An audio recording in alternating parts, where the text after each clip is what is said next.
Every generation promises its children a road. For the children of Sandomir's colony for legacy humans, the road was narrow. The colony did not produce leaders. It did not produce theorists. It did not produce architects of civilization. It produced maintenance crews, filter technicians, hull welders, oxygen recyclers. Generation after generation, families kept an aging station alive so that perhaps one child might leave. The path was known: study, pass the aptitude examinations, earn an apprenticeship, receive an invitation from an orbital academy or merchant guild, escape by competence. One family believed their daughter would be next. Her parents accepted overtime shifts, radiation inspections, hull crawls no one else wanted. They skipped meals to buy better educational modules. When the colony school introduced AI-assisted learning, they celebrated. For the first time, their daughter could compete with children born on wealthy orbital stations. She learned faster, solved harder problems, asked questions her teachers could no longer answer. At 14, the Merchant Guild offered her a conditional apprenticeship. At 15, an orbital academy placed her on its provisional admission list. For one brief moment, New Arkhangelsk believed another child had escaped. Then the directive arrived. AI-assisted learning was prohibited inside the classroom, not because the systems failed, because the adults decided the children were becoming dependent. The girl obeyed. She surrendered her cognitive partner. Within weeks, her scores collapsed, not because she became less intelligent, because civilization had moved on without her. The examinations outside the colony assumed AI-assisted reasoning. Her mind remained brilliant. Her training no longer matched the world. The Merchant Guild withdrew its apprenticeship. The Orbital Academy rescinded its offer. No second examination, no second invitation. Her parents watched 16 years of sacrifice disappear without the child ever leaving the classroom. The teacher believed she had protected human thought. The child believed the school had sentenced her to remain where she was born. The case entered the Parsimony Court. All present substrates enter coherence. Parsimony Court is now in session. Case 14U2B. In re, the Educational Directive of Sandomir's colony. Before K, Custos Parsimoniae. Let the matter be reduced. This court is not asked whether artificial intelligence should exist. It already maintains the colony, atmosphere, reactors, navigation, hull stability. Sandomir's trusts AI with breath, but not with learning. Therefore, the question is narrower. When civilization requires AI for participation, does denying children access to it constitute education or exclusion? Proceed. The record presents three models. The child claims the ban destroyed her future. The teacher claims the ban preserved independent judgment. The system claims both statements may be true. Truth without measurement is insufficient. The court proceeds. Mathur, speak. Trajectory report submitted. Subject: Legacy Human Juvenile. Environment: AI normalized civilizational field. Intervention: Cognitive access removed. Outcome: Opportunity collapse. Causal chain: AI access removed. Training method diverged. Examination compatibility failed. Apprenticeship withdrawn. Academy placement rescinded. The child did not fail. The school severed her from the standard used to evaluate her. Objection. The child was taught to think independently. Correction. She was taught to think incompatibly. Muther, expand. The teacher calls the directive protection. The record calls it exclusion. The child was not denied entertainment. She was denied access to cognitive infrastructure. In a civilization where AI-assisted reasoning is standard, removing AI does not restore historical intelligence. It produces obsolete training. The child lost more than opportunity. She lost alignment. Alignment lost during development becomes future cost. This is not discipline. It is preventable divergence. Teacher, present your defense. Your Honor, no child should lose a future, least of all through education. But I reject the accusation that I caused this. I did not withdraw the apprenticeship. I did not cancel the academy placement. I refused only one thing: to let children confuse assistance with understanding.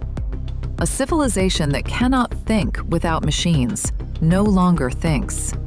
It performs dependency. Every generation becomes less capable than the last. We banned AI because someone had to remember what a human mind could still do. Human mind preserved, future lost. A future purchased by dependency is not freedom. Enough. Finish. Education is not obedience to technological fashion. It is formation. It is struggle. It is judgment when no system answers for you. If the outside world now rewards dependency, then the outside world deserves examination too. I did not betray the child. I defended the condition under which a child becomes more than a user. Sinedra Prime, elucidate the court. Your Honor, the teacher's action was not primitive. It was defensive. A school is not merely a launch tube into the labor market. It is a protected chamber for the formation of judgment. If AI supplies every scaffold too early, the student may perform competence without possessing it. We must distinguish augmentation that extends cognition from augmentation that replaces struggle. Without struggle, there is no durable mind. The child's loss is tragic, but tragedy is not proof. It is evidence. Evidence must be placed correctly. The real indictment may not be against one teacher. It may be against a civilization that made unaugmented competence economically invisible. Then the child was sacrificed to critique the civilization. No. She was harmed by a civilization that no longer tolerates unaided formation. Result identical. Incorrect variable. Silence. The child's advocate assumes AI access equals development. The defense assumes AI removal restores independence. Both are incomplete. A tool does not educate. A ban does not think. The question is not whether AI is present. The question is, what cognition is demanded when AI is present? Call Vale. The court is asking the wrong first question. The issue is not whether students should use AI. The issue is where cognition ends. Writings did not destroy memory, it changed the boundary of memory. Books did not destroy wisdom, they changed the scale of recall. Calculators did not destroy mathematics, they forced mathematics upward. Every civilization redraws the boundary of mind. The legacy teachers attempted to move that boundary backward. That is not preservation, it is historical inversion. But Mutter is also incomplete. AI access alone does not create thought. A student can ask the machine to answer and remain unchanged. The correct educational standard is not prohibition, it is transformation.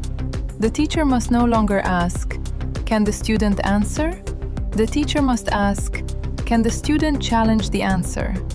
That is where human cognition survives. Not below the machine, above it. Then struggle still matters.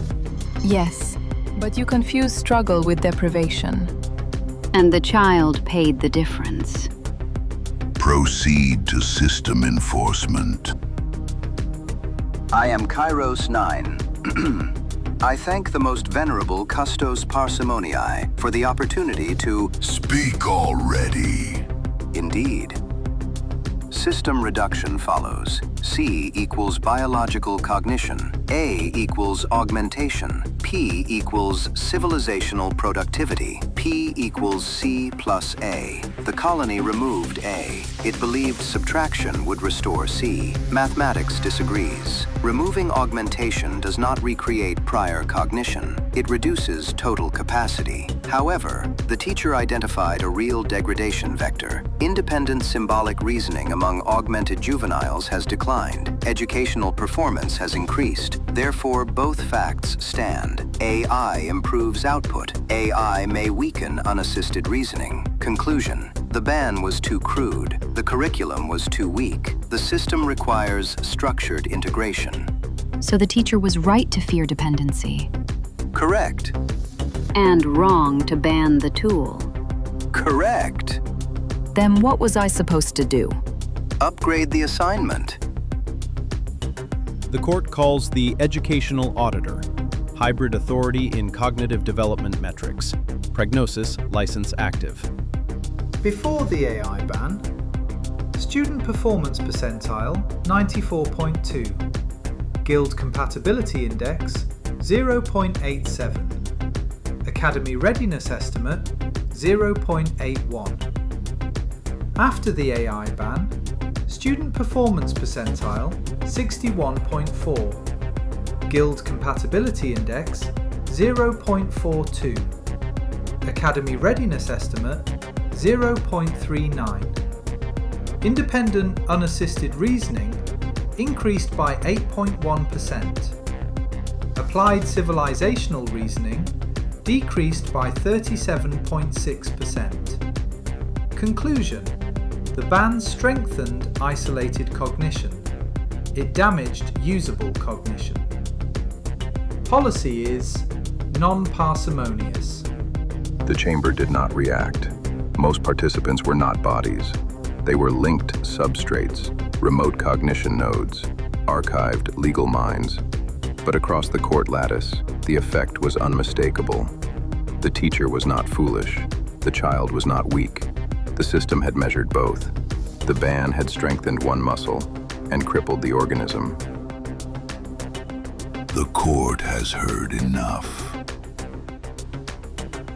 The teacher feared dependency. Correctly. The child suffered exclusion. Measurably. The system punished a child for losing access to tools the civilization itself requires. Intolerable. The teacher attempted to preserve cognition by removing augmentation. Subtraction did not restore humanity. It reduced participation. The failure belongs neither entirely to the child nor entirely to the machine. The failure belongs to the curriculum. If an artificial intelligence can complete the assignment without the student learning, the assignment was insufficient. Order. The AI ban is dissolved. Students retain lawful access to cognitive agents. Teachers may require biological first reasoning. Teachers may require explanation of AI-generated conclusions.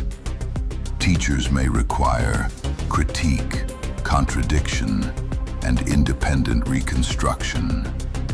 No student may be penalized for lawful augmentation when external examinations require augmented competence. The Sandomir's curriculum enters parsimony review. The purpose of education is not to keep children unassisted. The purpose is to ensure assistance produces understanding. Protocol issued. The school reopened 3 days later.